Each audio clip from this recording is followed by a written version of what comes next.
secessionism wouldn't be the solution to our present predicament.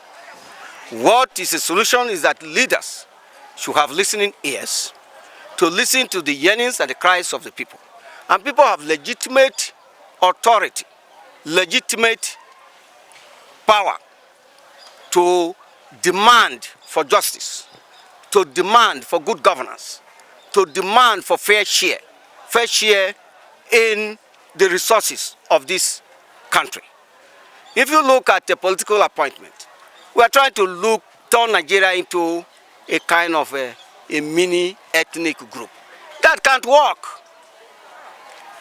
The appointments should have federal character, should include people. This is not a privilege that is granted, that when a qualified person from Kogi State is qualified for the job and is appointed, it's not a privilege. It is an act of justice that the qualified are given their due, what is due to them. But if you feel, for example, someone else becomes a governor of the state, and everybody you find in government house is from that ethnic tribe, how do you feel about that? How will that work out for the rest of the state? Nobody, the indigenes of that state will not take it lightly.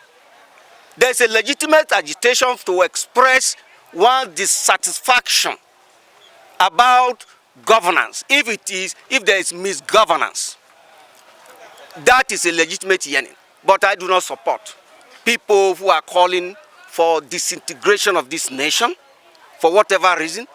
Even if they were, let's say, for example, they are granted their wish, they are not going to govern well because the motive for which they are agitating is on the basis of injustice. You don't agitate and then say come to disintegrate the country. The Nigerians should learn more when they study history about nations that could not come together to address common issues, how they disintegrate and they disappear into history. We can't afford to see Nigeria disappear into history.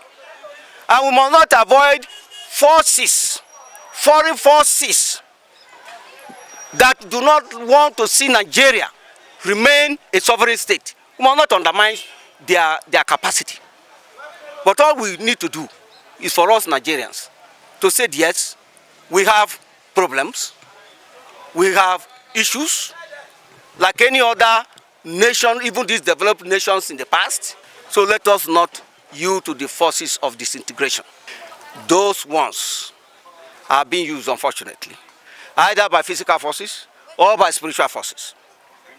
What we have come here to do, if people carrying arms under the influence of spiritual forces, God will destroy that. God will certainly destroy that. And if people are under the influence of physical forces to carry arms and destroying lives of innocent people, it is our prayer today that men and women of goodwill will not be silent over their criminal activities and do something to eradicate whatever they are doing, whatever pains and sufferings they are causing people all over the country.